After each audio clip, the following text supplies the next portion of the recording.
آمن الرسول بما أنزل إليه من ربه والمؤمنون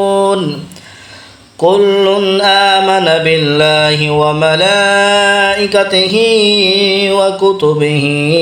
ورسله لا نفرق بين أحد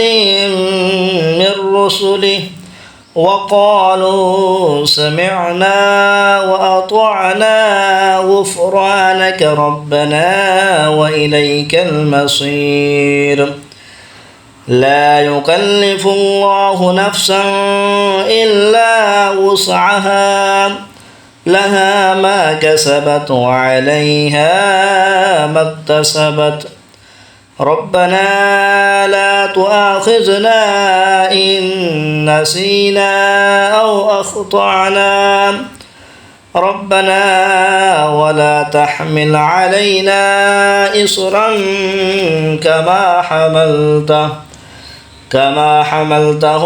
على الذين من قبلنا ربنا ولا تحملنا ما لا طاقة لنا به واعف عنا واغفر لنا وارحمنا أنت مولانا